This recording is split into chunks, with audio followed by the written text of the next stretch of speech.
Hello everyone, how are you? I think you're well. This is our English podcast series. Here I will upload daily basis English podcast related video.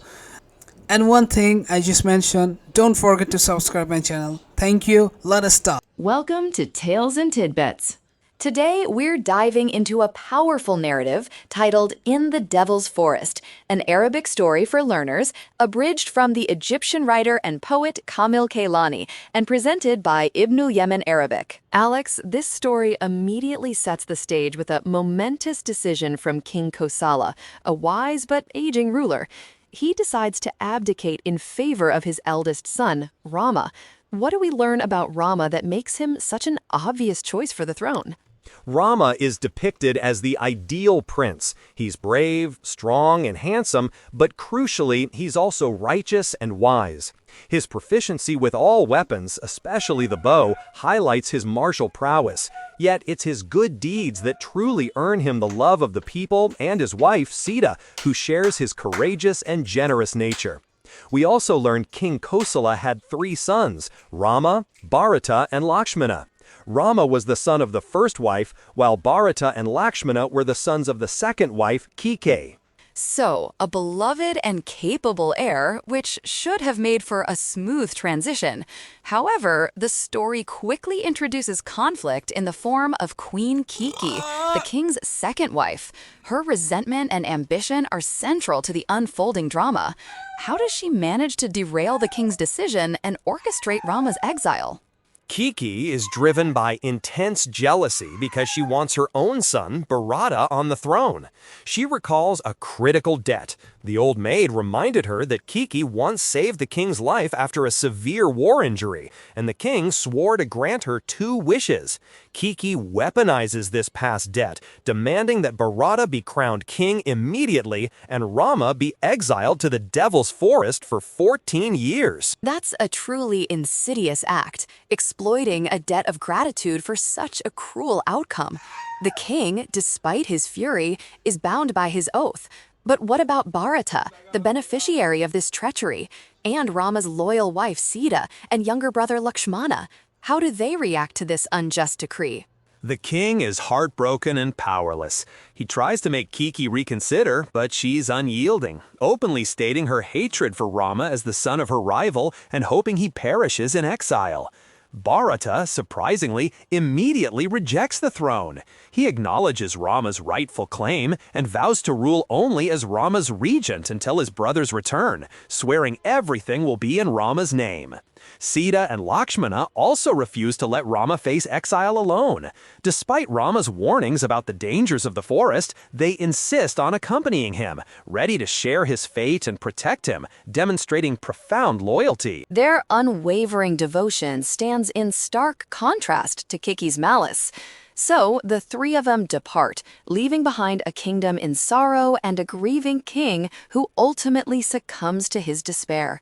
10 years into their exile, in what's known as the Devil's Forest, they haven't encountered any devils. This leads them to question the myths. However, their perception changes when they meet the ascetic Agastya.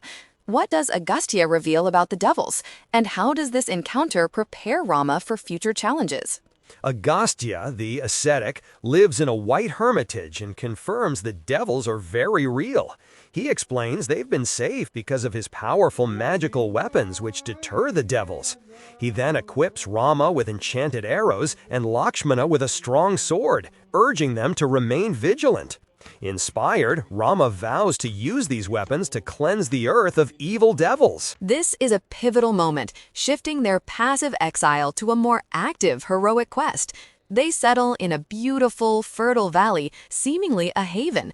But the narrative hints at trouble brewing as the devil king Ravana returns to the forest after a decade of war.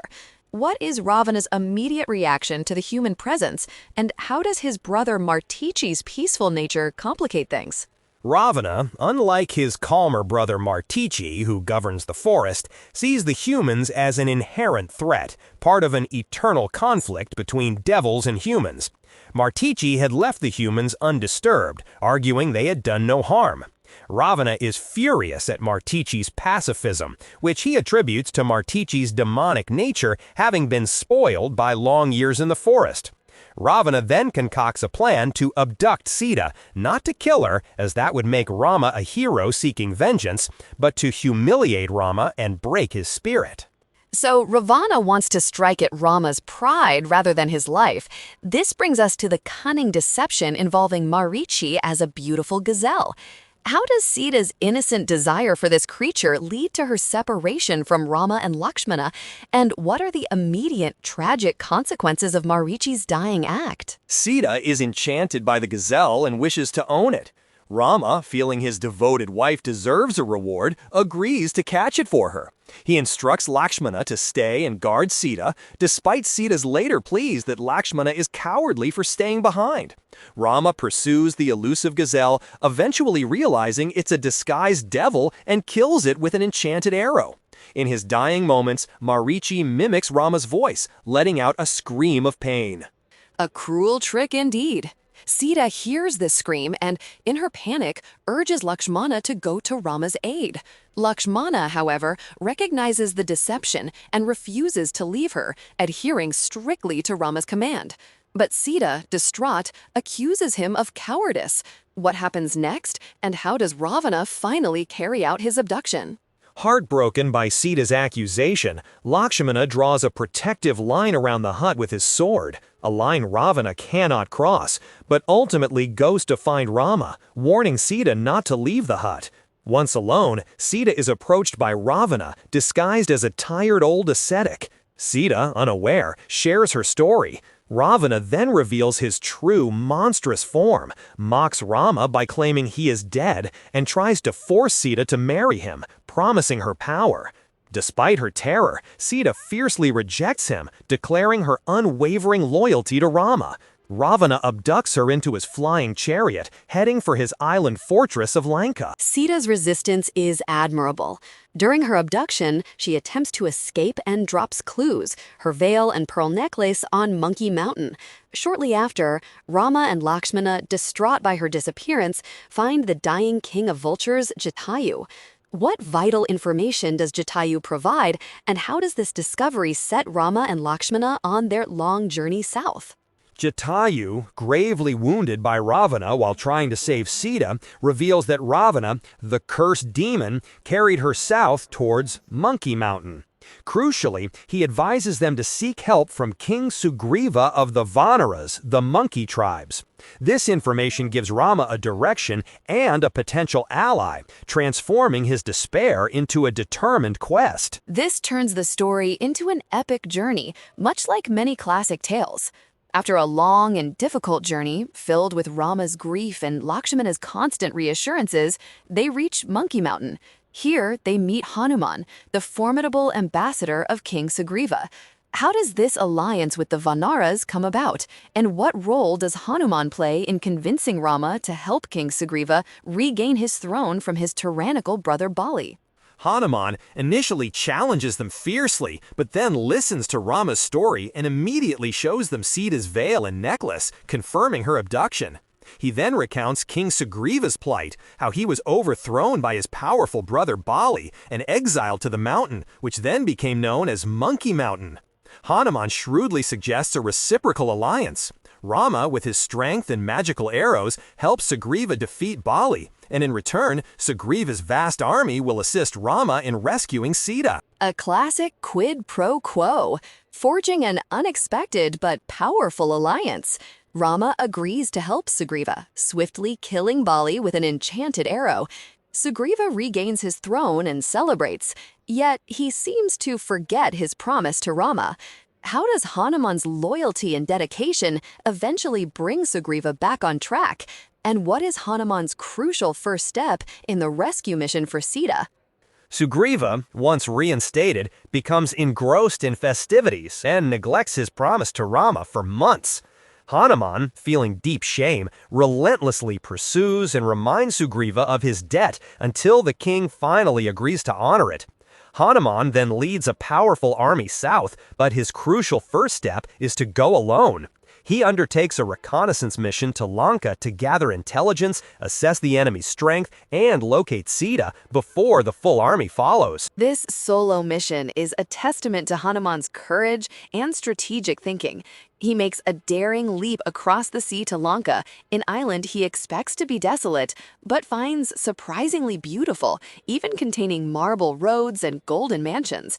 Once there, he transforms into a small monkey to infiltrate Ravana's palace and ultimately finds Sita. What is the nature of Sita's captivity, and how does Hanuman subtly convey hope to her without compromising the mission? Hanuman finds Sita in a small, beautiful house, guarded by demonesses, but not physically harmed. Ravana visits her daily, proposing marriage, but has not forced her. Hanuman waits until morning, then sneaks closer, whispering Rama's name and assuring her that Rama is coming to rescue her with an army to defeat Ravana. This covert message, delivered by the tiny monkey, rekindles Sita's hope. A moment of profound relief for Sita, but Hanuman's mission isn't over. Witnessing Ravana's daily threats to Sita fuels Hanuman's rage. He abandons his disguise, causing widespread destruction, leading to his capture by the devils. How does Hanuman, even while captured and facing execution, manage to turn the tables and use his predicament to further weaken Ravana's kingdom? The devils try to burn Hanuman by tying him up and setting fire to his tail. However, rain extinguishes the flames everywhere except the tip of his tail. Hanuman then uses this burning tail to run through the entire island, setting Ravana's city ablaze. This act creates chaos and demoralizes the devils, while also providing a distraction for him to escape and return to Rama with vital intelligence. A truly ingenious and devastating counterattack, Hanuman returns, bringing the news that Sita is alive and the intelligence needed for the assault on Lanka. The stage is set for a monumental battle. However, before the war begins, Ravana faces internal dissent from his youngest brother, Vibhishana. What does Vibhishana say, and how does his defection to Rama's side prove crucial in the ultimate victory against Ravana? Vibhishana tries to dissuade Ravana, arguing that they are tired of war and that Ravana is a bloodthirsty king who should return Sita. He accuses Ravana of being reckless and tyrannical, leading to his own kingdom's destruction. When Ravana, enraged, threatens him, Vibhishana declares he will join Rama, stating he cannot tolerate injustice. Initially, Rama suspects him, but Vibhishana proves his loyalty by helping Rama's army build rafts to cross the sea, providing critical insider knowledge and leadership during the final battle. Vibhishana's moral stand, turning against his own brother for righteousness, is a powerful moment. The battle for Lanka is fierce, marked by the intervention of Ravana's destructive giant brother, whom Rama eventually defeats.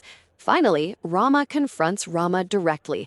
Describe the climax of this epic conflict and the events leading to Rama's long-awaited reunion with Sita and their triumphant return home. Ravana, witnessing the death of his giant brother, is consumed by fury and directly engages Rama in a protracted duel with bows and arrows. Rama, though weary, is spurred on by Lakshmana. He uses his remaining strength to fire an enchanted arrow that strikes Ravana directly in the heart, killing him. With Ravana's death, the devils surrender, and Rama crowns Vibhishana as the new, just king of Lanka. The island rejoices. Rama is reunited with Sita, and Lakshmana reveals that their 14 years of exile are finally over. They return to Kosala and Ravana's flying chariot to a jubilant welcome from Bharata and the people. Bharata, true to his word, crowns Rama king. Queen Kiki apologizes, and Rama forgives her, learning that her old maid, the instigator of her scheme, had long since passed away. What an incredible journey of duty, sacrifice, and ultimate triumph against evil.